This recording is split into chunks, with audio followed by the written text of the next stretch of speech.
左宗棠的一生令人敬佩，对待感情认真专一，是个好男人。为国家收复新疆是真英雄，为臣忠心耿耿，为官鞠躬尽瘁。梁启超评左宗棠500年来第一伟人，苏国藩评当今天下第一，一代能臣，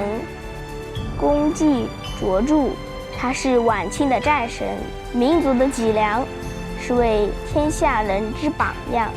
一代传奇人物，为国为民为天下的传奇一生。Hello， 大家好，我是阿兰。今天我们来到了湖南省湘潭市左宗棠故居贵在堂，一起来探寻左宗棠是如何从寒门赘婿到民族脊梁的传奇一生。嗨，大家好，今天我们来到了湖南省湘潭市湘潭县排头乡，来参观左宗棠左公的故居。左宗棠故居在全国共有4处，一处在北京的西塘子胡同，它是左宗棠在北京担任军机大臣的时候所在地。另外3处故居在湖南省，一处在长沙市，但是因为文熙大火焚毁了，然后后期当地政府也没有计划进行重修，所以这处故居已经不复存在。另外一处在湖南省岳阳市湘阴县，全称叫柳张，这处故居是左宗棠生他育他的地方。这处故居也是因为多方面的历史原因被焚毁，但是后期经过岳阳市当地政府的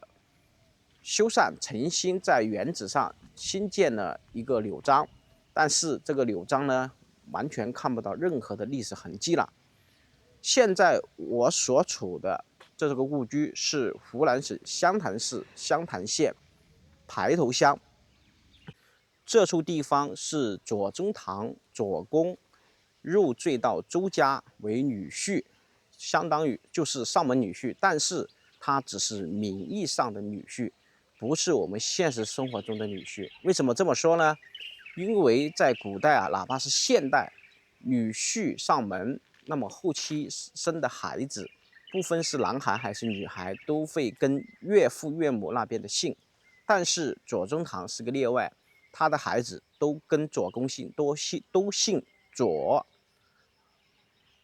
好，现在大家可以看到我前面有块指示牌，是关于左宗棠故居的一个简单介绍，上面写了故居有此去。左宗棠是湖南湘阴人，生于公元1812年，逝世于1885年，字继高，是中国近代史上著名的历史人物，与曾国藩等人并称晚清振兴4大名臣。道光12年，公元1832年，左宗棠入赘湘潭周家为女婿。左宗棠的岳父，他们家族是属于达官显赫，属于书香门第家族。他的祖辈啊，就是周锡英，曾担任过清代户部左侍郎。左宗棠的岳父也是属于早逝。岳母王慈云通经史跟诗文，是非常不错的一位女性代表。左宗棠一生屡建奇功，当然很多人只知道他收复新疆，其实还有陕甘宁的一些肥民呐，就是一些乱呐，都是由他去收复，包括太平天国运动啊去镇压呀，还有新造拳厂啊等等，他的功绩数不胜数，非常值得我们去研究、去探访、去缅怀的一位伟大的军事家、爱国将领。关于左宗棠，他的一生富有非常多的传奇色彩，以及值得我们去谈论的、去讨论的、去值得深思的一位人物。哪怕是现代的香港首富李嘉诚，与左公、左宗棠都有一定的历史渊源。为什么这么说呢？因为李嘉诚的奶奶以前是左宗棠的一个小妾，当然这个小妾只是面向慈禧太后。这个故事说起来就有点长，后面我们来详细说一说讲左宗棠的一生。现在我们来参观左宗棠故居的一些实地情况，把当初左宗棠入赘周家的实景以及现在所保存的一些情况呈现给大家。现在我们沿着这条路去看看左公左宗棠入赘周家的一些情况。在我镜头的正前方就是左宗棠岳父岳母家的宅基地。当初他的岳父岳母家大业大，整个这一片全部是他们的房子，但是随着时代历史的变迁，飞房的一代已经不复存在了。当然这里面还有一处200年的古迹还仍然保留在这里，值得我们来参观探访。而且周家这边也有一个祠堂，在古代大富大贵的人家，达官贵人他们都会选择一个视野非常宽广、非常不错、山水秀丽的一个地方，然后后面会有一座山来作为一个靠山，这就叫做依山傍水抽人才。好了，现在我们去看看左宗棠故居里面都还有哪些古迹，都有哪些陈列设施。好，现在我们沿着这条小路已经看到了左宗棠左公故居的地方。现在在我们镜头的正前方就是左宗棠故居，也就是左公年轻时入赘周家生活的地方。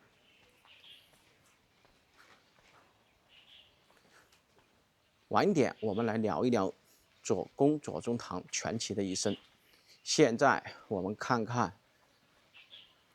镜头的正前方是左宗棠故居的文物保护碑，上面是湘潭市市级文物保护单位左宗棠故居，右边是左宗棠故居的一个简单介绍。清代内阁学士、军机大臣左宗棠的夫人朱宜端娘家故宅，取名为贵在堂，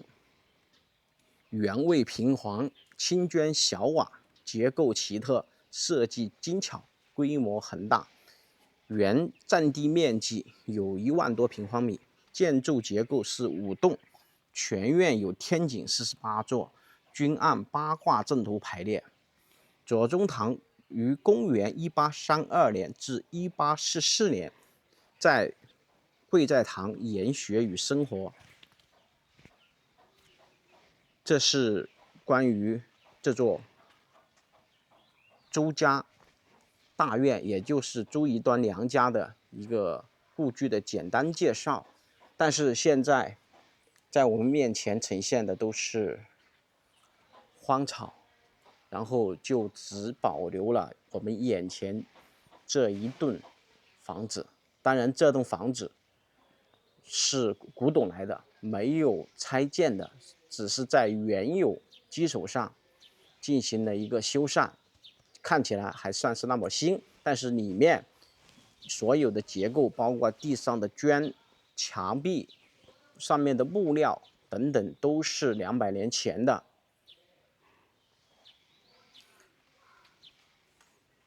200年前周家这个地方是多么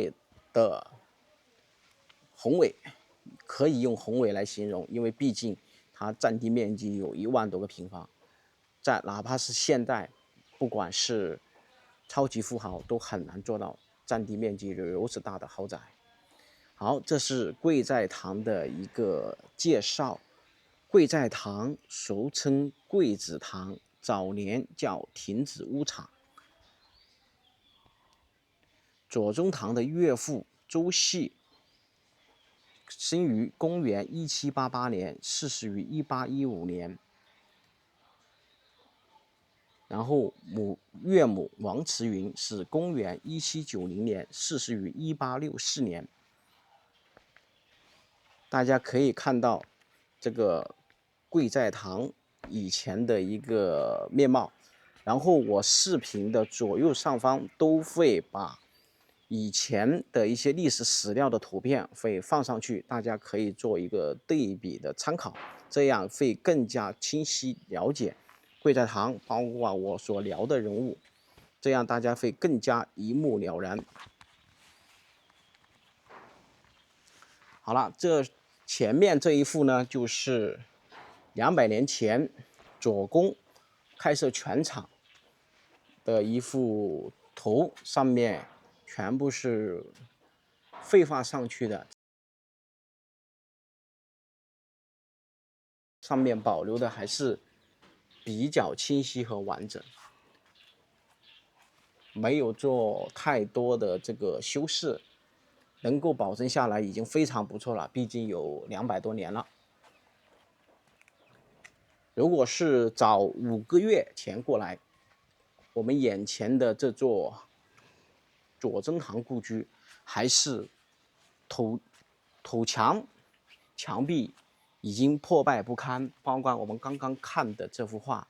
也是非常破旧。但是经过当地政府部门的一个修缮，目前左宗棠故居看起来还是不错，能够得以保存。随着政府对文物保存观念的加深，以及对文物保护的正视，我想像这些几百年的古建筑，再保存个几百上千年不会有大的问题，只要不再出现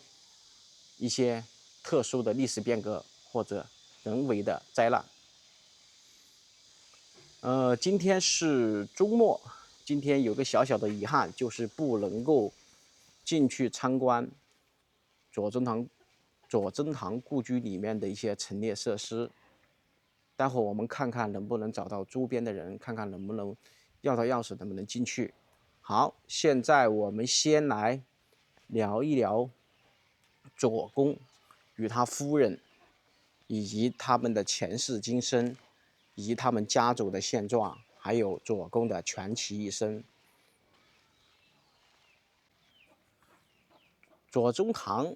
他们家也是属于大富大贵的人家，但是到了左宗棠父亲那一代，家道已经开始增落了，尤其是到了左宗棠这一代，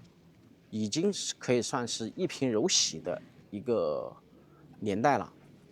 那么左宗棠属于家里的老幺，他上面有2个哥哥，3个姐姐，但是他们家族已经没有任何财力和物力，甚至是生活方面给予左宗棠太多的帮助，所以左宗棠不得不奉父母之命、媒妁之言，入赘到了周家为女婿，上门女婿。左宗棠上门来周家做女婿，对他来说是改变他人生的非常重要的一个时刻。为什么这么说呢？左宗棠他们家已经没有任何条件来支撑他去完成学业、考取功名，但是周家给予了他非常多的帮助，不管是在物质上、精神上、生活上，还有多方面的，都给他太多的支持。为什么这么说呢？第一，左宗棠他要读书，他要考功名，这就涉及到时间，还有家里的妻儿老小的一家生活。左宗棠的岳父岳母非常的理解，不管是在哪方面都支持左宗棠，这样让左宗棠能够安心的读书，能够博览群书，这样子对他后期考取功名没有太多的障碍。尤其是他的原配夫人，左公的原配夫人周宜端，对他的帮助可以说是无法用言语来形容。为什么这么说呢？周宜端给他太多的金钱支持，哪怕是左公把他身上仅存的200两白银给到他们哥哥那边去，但是他的原配夫人都不生气，而且是非常赞赏，而且支持他这样子做。这样就可以看出来，朱一端夫人是非常了不起、非常大度的一位女性。所以我们在现代经常说，一个成功男人的背后一定会有一位伟大的女性。这位女性可以理解为母亲、妻子、姐妹、红颜知己，甚至是他的女儿或者是女儿。不管怎么样，我们在生活中会见到非常非常多了不起的女性，而且很多家庭能够人才辈出，都离不开女性的伟大。我们常有一句谚语是什么呢？就是一女毁3代，当然也有一女会旺3代。一女是什么？就是指娶个女子一定要娶一个知情达理、有学识，无论是在哪个方面能够教导自己家庭，从生活、从财力、从精神，都会给予家庭太多无尽的财富。好，现在我们言归正传，再回来聊一聊左公的传奇故事。刚刚我们也聊到了朱一端，而且左宗棠他要考取功名所涉及到的知识非常多，因为朱一端这位原配夫人也是一位饱读诗书非常了不起的一位女性，那么对左宗棠的知识扩展也是非常大的帮助。所以原配夫人在过世的时候，左宗棠含泪告诉他的儿女，一定要给他留一个位置，等他100年以后，一定要与他的原配夫人朱一端合葬在一起。可见他们伉俪情深，这是任何一个男人都应该要做到的这一点，绝对不能够忘记自己的妻子为他所做的付出以及贡献。好，现在我们聊完左公与朱一端原配夫人的一个故事，那我们再来聊一聊他后期作为军机大臣的一个故事。原配夫人朱一端过世以后，慈禧太后在左宗棠创造的丰功伟绩面前，他已经无计可施的时候，他的太监李莲英给他献了一计，就是把慈禧太后旁边的丫鬟叫张仪赐给左宗棠为小妾。当然这位张仪以前也是达官后人的一个小姐，她的父亲本身是想把她的女儿送到皇帝身边，但是事与愿违，最后成为了慈禧的丫鬟。左公的能力还有丰功伟绩，让慈禧觉得没有地位或者是财富赐予他的时候，最后把张仪赐给了左宗棠为小妾，起到监视作用，又起到冷落人心的作用。但是左宗棠因为非常非常热爱他的原配夫人，所以他对外以小妾来称呼张仪，对内是以爷孙，就是爷爷和孙女这样的身份来相处。3年后，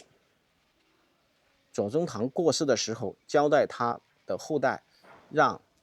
张仪回到他的娘家，然后帮他找一副好的夫家，并把张仪嫁过去，也就是我们视频刚刚所说的李嘉诚的奶奶就叫张仪。张仪这位人呢，当然肯定是非常了不起的一位女性，因为她在慈禧太后伺候了3到5年的时间，同时跟左宗棠生活了3年时间。他们这2位非常优秀，无论是在权谋，还是在知识，还是在精神等等方面的熏陶下，大家可以想象张仪会成为一位什么样的人物。这样也不难发现，李嘉诚作为张仪的后代，作为他的孙子辈，能做到今天的成就也是理所当然。好了，刚刚找邻居拿了钥匙，现在我们可以进去看看左公在200年前生活的一个场景。现在映入我们眼帘的是左公的画像，在我们左侧是周宜端他们家的介绍，也就是左公原配夫人周宜端他们家族的一个介绍，里面都是名门望族。大家可以看到，方上周氏是湘潭的名门望族，出过7名进士，23名举人，4位武举。曾公元1365年元末至正25年迁入湘潭善企。650多年间，周宜端他们这个家族非常鼎盛，出的人物都是赫赫有名，属于达官贵人显著。现在我们可以看到周宜端的一个介绍。周宜端生于公元1812年，逝世于1870年，善工斯文，才貌双全，善良书，精通经史。后人对他的评价就是清朝大臣背后的望夫女，甘当贤内助，风雨同舟，与左宗棠朝夕相处，一起钻研学问，谈古论今，唱和诗词。无论是在生活上、工作上，给予左宗棠无私的关怀与帮助，同时对他生活上的点点滴滴照顾的无微不至。左宗棠在这个故居，也就是我们现在所处的位置贵在堂，生活了整整13年。在这13年里面，埋头苦读，举攻儒家经典，对中国自然地理、经济地理、历史地理、军事地理研究广泛而深刻。在周家把周家的藏书读了一个遍，研究经史之用，熟读兵书，文韬武略，对他，也就是对左公后期成官打下了基础，让他以后驰骋疆场、驰骋政治、为官这块，对左宗棠而言是功不可没的。对左宗棠而言，周家是他成为一位代名家的好处的绝佳之地。这边是清朝时期清朝的一些主要人物，比如说林则徐，还有骆秉章，在清朝晚期都属于赫赫有名的一些人物。大家可以通过百度啊，或者是 Google 啊等等这些搜索软件，可以了解一下这些名人的故事。现在我们进入这个房间，看看左公以前生活的一个地方。整个这栋房屋面积占地不超过80个平方，但是能够非常好的还原了左公在200年前生活的一个场景。毕竟这个地方没有动过一砖一瓦，只是在原有的基础上加以修缮。我在视频刚刚开头部分说过，如果早6个月以前到这里来，现在我们看到的这些墙壁就不是这么粉刷的这么白，而是泥砖，都是空空洼洼。但是现在经过修缮后，给人的感觉耳目一新，像是新的，其实不然。上面是对左公左宗棠的一个结语，也就是对左宗棠一生的一个评价。纵观左宗棠功勋卓著的一生，可以说他是近代中国领土和主权完整的捍卫者，也是中国现代化的先驱者，共是中华优秀传统文化重要组成部分湖湘文化的践行者。他的一生为中华儿女创造了长治久安，为中国的领土给予了更多的安宁。现在我们镜头的正前方就是左更西征。左攻西征大家有听过，就是抬棺出征，誓死都要把新疆收回。如果不是左攻坚持自己的观念，坚持自己的想法，如果是按照李鸿章的想法放弃了新疆，那么时至今天，我们的新疆就属于另外一个国度了，那是非常可惜的。所以中华大地从来不缺能人武将，当然中华大地也有太多的这种坚定胆小鼠目寸光的这种小人，还有为了自己的利益自私自利的这种不得人心的这些人物，他们注定会一触万年。左宗棠除了收复新疆，他同时和曾国藩一起平定了太平天国运动，同时把陕甘的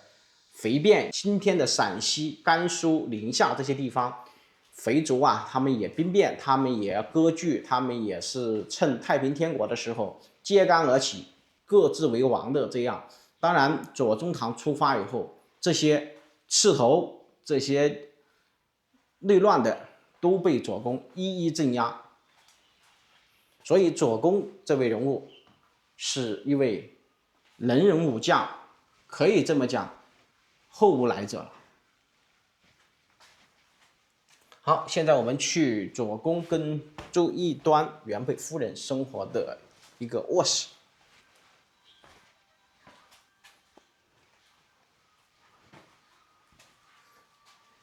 现在大家可以看到这个床啊，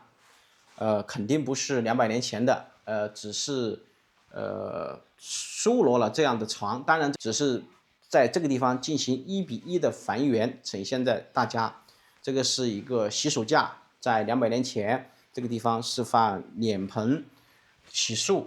下面是干什么用的？这个也是放脸盆的，上面就是洗完了水啊，倒着可以盖起来，然后这个地方可以装面镜子啊。这上面可以放肥皂啊，可以放这种香皂啊，或者是洗脸的。这是一个1:1的一个还原，包括这个上面可以读书写字啊，这种桌子啊，那里还有煤油灯啊，对吧？然后上面它是有一个隔热顶部，这个建筑没有做任何的改动，只是在原有的基础上做了修缮。现在我们镜头的前方是曾国藩，这是一个3D 打印的一个人物。曾国藩，我们后期也会去他的故居去拜访，然后来聊一聊曾国藩的传奇一生，也是影响中国近代史的一位重要人物。如果没有曾国藩，可能中国的历史就要被改写。当然，没有左宗棠，中国的历史也要被改写。这些都是影响中国历史的关键性人物。左宗棠刚刚在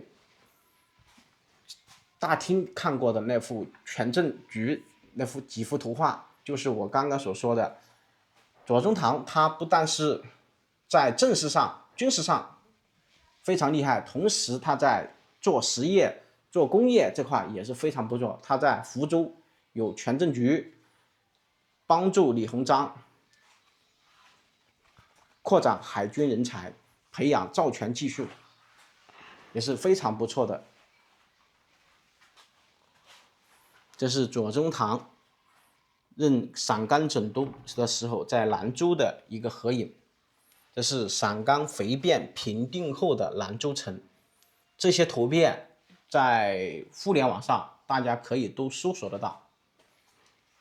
现在大家可以通过我这个视频也能够更加直观的欣赏到看到这两个位置，就是喝茶叙旧的一个位置。好了，在之前视频我们有说到李嘉诚他的奶奶张仪，其实到张仪的后面，也就是他的儿子，也就是李嘉诚的父亲那一代的时候，国家正处于内乱、战乱、风雨飘渺的一个年代，所以给李嘉诚青少年时期也造成了一定的经济等各方面的一些压力。当然，他们这个家族的文化以及能力各个方方面面对后世影响是很巨大的，所以李嘉诚这个家族时至今日仍然是家大业大，不管是在哪个方面都是非常令人钦佩的。今天我们非常有幸能够来到湘潭市参观左宗棠故居，哪怕就只有这么一个小小的房屋，但是能够让我非常感动。因为我们的视频主要拍的就是那种原汁原味，不想去看那些完全看不到任何历史痕迹的这种故居，同时对那些那种人工修建的人文景观呢，不是我们拍摄视频的题材。通过左宗棠故居，我们可以看到，如果不是左宗棠在这13年间在周宜端这个地方进行学习，那么他后面考取功名是一件非常难的事。毕竟他们家族已经是没落家族。左公他这一生也是历经过3次科举都没有考试，终生未考取进士，但是不耽误他能够成为一代名臣、一代军事家、爱国家。更多的是他得到了一位非常好的贤内助，原配夫人周宜端。那么通过这个故居的参观以及它背后故事的一个讲解，我们想一想，不管是哪个家庭，我们希望不管是男方还是女方，我们一定要相敬如宾，共同进步，携手未来，为自己的子孙后代打造好一幅蓝图，为他们的生活添砖加瓦。好了，今天的视频我们就拍到这里。安南有什么感想？贵在堂的修缮让历史鲜活，左宗棠从这里走出，带着湖湘的热血与智慧，在历史的惊涛骇浪中挺起民族的脊梁。而今我们驻足于此，是否也能听见那穿越百年的呼唤？身无半亩，西忧天下。让我们永远铭记这位民族英雄左宗棠。左宗棠的故事我们就分享到这里了，感谢大家的收看，我们下期视频再见，拜拜。好，感谢大家的收看，希望大家多多支持并订阅我们的频道，感谢大家的收看。下一个视频我们去拍江西会馆以及西兆亭这2个建筑，都是有几百年历史的古建筑，都保存的比较完好。好，下期视频我们再见，感谢大家收看，拜拜。